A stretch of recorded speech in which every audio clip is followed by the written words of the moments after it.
सकते हैं इस रमजान। एक सवाल आया है कि आमतौर से जो लोग बिजनेस करते थे, छोटे मोटे बिजनेस करते थे, जैसे आपने भी बताया, वो भी आज एक मोहताजी की जिंदगी उन पर आ चुकी है कि उनके पास कोई अशिया मैसर नहीं है, तो उनकी मदद के लिए हम क्या कर सकते हैं? देखिए, फिलवक्त जो मदद हम कर सकते हैं वो मदद ये है कि लोगों के खाने पीने का इंतजाम करें। कपड़े वगैरह लोगों के पास होते हैं, रहने का इंतजाम कुछ ना कुछ है, खाने पीना इंपॉर्टेंट है, जिंदा रहेगा तो सब कुछ करेगा। तो मैं अपील यही करूंगा कि सबके लिए खाने पीने का इंतजाम करें, छोटे मोटे बिजनेसमैन के लिए भी खाने पीने का करें, क्योंकि ये सिचुएशन कितना लंबा जाएगा नहीं पता। चलिए, भारतवर्ष के अंदर 3 तारीख को लॉकडाउन खत्म होगा, तो इसका मतलब ये थोड़ी है कि पूरे रूल्स एंड रेगुलेशन गवर्नमेंट खत्म कर देंगे। कुछ ना कुछ सैंक्शन, कुछ ना कुछ तरीके बाकी रहेंगे कि वह 6 घंटे खुला रहेगा, 18 घंटे बंद रहेगा। हो सकता है रूल ये लाए कि सुबह 3 घंटे, शाम 3 घंटे खुला रहेगा, बाकी टाइम बंद रहेगा। हो सकता है आधा दिन खुला रखे, आधा दिन बंद रखे, रात भर कर्फ्यू रखे, दिन भर खुला रखे, कुछ भी हो सकता है। तो एकदम ओपन नहीं होने वाला है। तो इंपॉर्टेंट इंसानियत की सबसे अहम जरूरत खाना और पीना है। खाने पीने के लोगों का इंतजाम करें, किचन्स का इंतजाम करें कि खाना बना के लोगों को दिया जाए, क्योंकि बहुत सारे लोग ऐसे हैं जिनको आप खाना का रेशन भी देंगे तो खाना बना नहीं सकते, सड़क पर रहने वाले गरीब गुरबा। तो किचन्स का इंतजाम किया जाए, रेशन किट्स का इंतजाम किया जाए, और उनका खाने पीने का कपड़े वगैरह चक्कर में बिल्कुल ना जाए दूसरी मदद के। अभी सिर्फ खाने पीने की मदद ये शुरू रखिए, और मैं समझता हूँ ये मदद की जरूरत और भी 3-4 महीने लगातार लोगों को जरूरत पड़ने वाली है। इसी के ताल्लुक से एक सवाल ऐसा है कि ज़कात जो हम आमतौर से रमजान में बहुत सारे मुसलमान अदा करते हैं, तो क्या ज़कात के पैसे से हम राशन किट्स वगैरह या इस तरीके से फूड पैकेट्स का इंतजाम कर सकते हैं गरीबों के लिए? देखिए, ज़कात को कैश की शक्ल में दिया जाए ये सबसे अफजल शक्ल है, लेकिन इसके अलावा भी आप किसी और शक्ल में, काइन की शक्ल में दे सकते हो। उलमा की फतावे मौजूद है। तो लिहाजा आपको लगता है कि आपको राशन किट लोगों को देना है, और बहुत सी बार तो ऐसा है कैश होगा भी तो राशन किट मिलेगा नहीं, ठीक। तो लिहाजा आप उनको अनाज वगैरह की शक्ल में देते, कोई हर्ज नहीं, इंशाल्लाह बिल्कुल कर सकते आप कि अनाज दे दे। ऐसे लोग जो अनाज पका भी नहीं सकते, तो उनको आप ज़कात का पैसा लेकर अनाज पकाकर उनको दे दें, ये भी किया जा सकता है। ये डिपेंड है, सिचुएशनल है।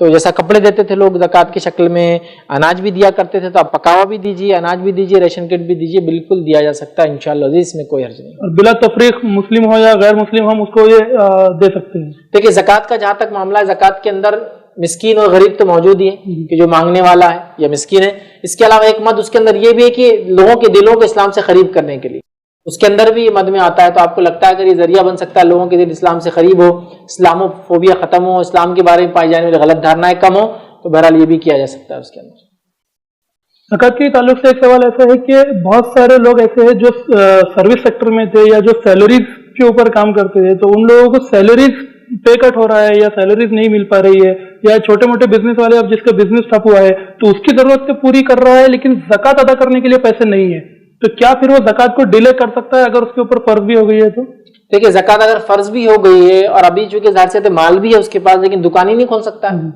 चीजें बेच ही नहीं सकता है। अच्छा, चीजें हैं जो बिकने वाली नहीं है। मिसाल के तौर पे क्या आपको लगता है लॉकडाउन खुलने के बाद लोग गाड़ियां खरीदेंगे? लोग तो ज्यादा पैसा कैश रखने की कोशिश करेंगे ताकि आगे हालात कैसे होंगे हम नहीं जानते। तो जाहिर सी बात है उसका मार्केट ठप हो जाएगा। बहुत सारे ऐसे फील्ड है जहां लोग लेंगे भी नहीं चीजें, तो जाहिर सी बात है उसके पास पैसा नहीं होगा देने के लिए, माल होने के बावजूद। तो यहाँ वो मजबूर है बेचारा, वो अल्लाह से तौबा करे और वो इंतजार करे, और जैसे ये पीरियड चले जाए, जब उसको अल्लाह ताला फिर माल दे, तब फिर फौरन अपनी ज़कात निकाले वो। और अगर उस शख्स के पास पैसा हो भी, लेकिन जैसे हमने कहा है कि ये हालात का कोई अंदाजा नहीं है कब तक ये बेहतर होंगे, तो क्या आगे की सिचुएशन को वो थोड़ा सा मद्देनजर रखते हुए पैसा अगर संभाल कर रखे कि आगे उसके खुद के खर्च पूरे हो सके, उस पर ये नौबत ना आए कि वो किसी से मांगे, तो क्या ये दुरुस्त होगा? ये भी दुरुस्त होगा। मिसाल के तौर पर मेरे पास अभी 2 लाख रुपया है, मेरा मार्केट में उधार 10 लाख रुपया आना है, क्योंकि मेरा बिजनेस था।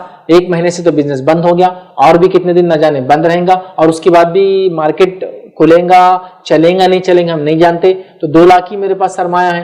तो 2 लाख अगर मैं उठा के रखता हूँ कि घर वालों की जरूरत ही 50,000 रुपये महीना है, फैमिली बड़ी है इतनी 10-12 लोगों की, बीमारियां वगैरह है, तो मैं ये सोचता हूँ कि अगर ये भी दे दूंगा ज़कात में तो फिर क्या करूंगा। तो अगर वो इस एतबार से उठा के रखता है ताकि उसका पैसा रिलीज हो जाए मार्केट से फिर दे, तो इंशाअल्लाह अज़ीज़ यहाँ वो मजबूर था और मजबूरी की सूरत में वो ये कर रहा है, तो बिल्कुल वो कर सकता है। वरना ऐसा ना हो कि वो ज़कात तो दे दे अपने माल की 2 लाख, फिर उसके बाद वो खुद बेचारा लोगों के सामने हाथ फेरते बैठे। तो बहरहाल वो कैश रख ले इस नीयत से कि अल्लाह फौरन जैसी आ जाएगा मैं दे दूंगा, और जैसी फिर उसकी जरूरतें पूरी हो जाए, हालात अच्छे हो जाए, सबसे पहले वो अपना ज़कात का माल निकाल दे। इसलिए कि ज़कात का माल रखने से उसका माल तबाह हो जाएंगे, अदर की मजबूरियां एक अलग चीज। ज़कात माल को पाक कर दे, तो क्या इसकी एक सूरत ये हो सकती है कि वो पार्शल उसको अदा कर दे, पार्शली तौर पर हो सकता है, पार्शल अदा कर दे। ऐसा 2 लाख में से 20,000 दे देता हूँ अभी, ज़कात हो रही 50,000, उसकी 30 बाद में दूंगा, ये भी कर सकता है।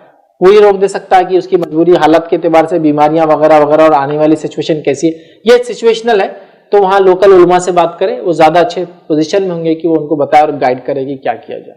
तो नाज़रीन, ये चीज डिपेंड करती है आपकी नीयत इसके पीछे क्या है। अगर आप खुद के सेफ्टी के लिए और आगे के हालत को मद्देनजर रखते हुए ज़कात को डिले कर रहे हैं तो ये एक शरई मजबूरी है जिसके तहत आप उसको डिले कर रहे हैं। लेकिन ऐसा ना हो कि हम सिर्फ इस चीज का फायदा उठा ले और इसको डिले कर दे, इसका फिर गुनाह भी हम पर आ सकता है। इसमें ये भी ले सकते हैं, आप किसी का 20 लाख है, ज़कात 50,000 और पूरी उठा के रख रहा, बोला नहीं कुछ भी हो सकता है, तो ये तो नहीं चलेगा। लेकिन मैंने एक एग्जाम्पल भी इसलिए दिया कि एक आदमी का खर्चा माहाना 50,000 है और उसकी ज़कात भी 50,000 है और उसको लगता है कि 2-3 महीने लॉकडाउन चलेगा तो क्या करेगा, तो यहाँ उसको उतने तो उसके इतने एक आम लिविंग के लिए चाहिए, इसलिए मैंने एग्जाम्पल इस तरह से दिया, समझ नहीं। हालांकि उसका माल भी है स्टॉक में, कैश भी आना है, लेकिन अभी हाथ में कुछ भी नहीं। ज़कात के ताल्लुक से एक सवाल है कि आजकल बहुत सारे ऐसे गरीब लोग हैं जो कोरोना टेस्टिंग को अफोर्ड नहीं कर सकते। अगर प्राइवेट सेक्टर में जाते हैं, बहुत सारी जगह तो ये फ्री की जा रही है, कुछ जगह पर इसको पे भी करना है आपको। तो क्या ऐसे गरीब मरीज जो कि इसकी टेस्टिंग अफोर्ड नहीं कर सकते, ज़कात का पैसा उनकी मदद के लिए इस्तेमाल किया जा सकता है? बिल्कुल दिया जा सकता है, गरीब को ज़कात का पैसा दिया जा सकता है, बीमारी के इलाज के लिए, खाने और पीने के लिए, उसके आप रहने के लिए, क्योंकि ज़कात लेके कुछ भी कर सकता है। तो ये गरीब इंसान है, उसके पास पैसा नहीं है, तो आप उसको ज़कात का पैसा दे सकते हैं, उसको दे दे, वो ले जाके उससे पेमेंट कर दे उसकी, या वो जो करना चाहे वो कर सकता है, उसमें इंशाअल्लाह अज़ीज़ कोई हर्ज नहीं। बढ़ते हम अपने अगले सवाल की जानिब। एक आमतौर से देखा जाता था कि लोगों का रुझान इस तरीके से है कि वो रमजान में ही ज़कात देते थे, तो मदारिस चूंकि ज़कात के पैसों के ऊपर अपने अखराजात पूरे करते हैं, तो बहुत सारे मदारिस की तरफ से सफीर स्पेशली रमजान में जाते थे ताकि वो ज़कात कलेक्ट कर सके मस्जिदों में, ताकि इनसे आगे के खर्चे, उनके अखराजात पूरे हो सके। अब चूंकि मसाजिद भी बंद है और जो सफीर है वो ट्रैवल भी नहीं कर सकते, तो ऐसी सूरत में फिर हमें मदारिस की मदद के लिए क्या करना चाहिए? देखिए, मदारिस की मदद के लिए हमें आगे आना चाहिए और मदारिस को बिल्कुल भी ऐसी हालत में भूलना नहीं चाहिए। ये मदारिस जो इस्लाम के किले हैं, ठीक है, अगर आपकी ट्रस्ट रजिस्टर्ड है, आपके उसके पेपर्स है, आपका बैंक अकाउंट है आपके ट्रस्ट के नाम से, तो आप अगर पेमेंट गेटवेज आपकी ऑनलाइन अगर कर लेते हैं तो फिर लोग आपको ऑनलाइन आकर आपको डोनेट कर सकते हैं। लेकिन डॉक्यूमेंट और पेपर वर्क आपका पूरा होना और स्ट्रांग होना इसमें बहुत ज्यादा जरूरी है।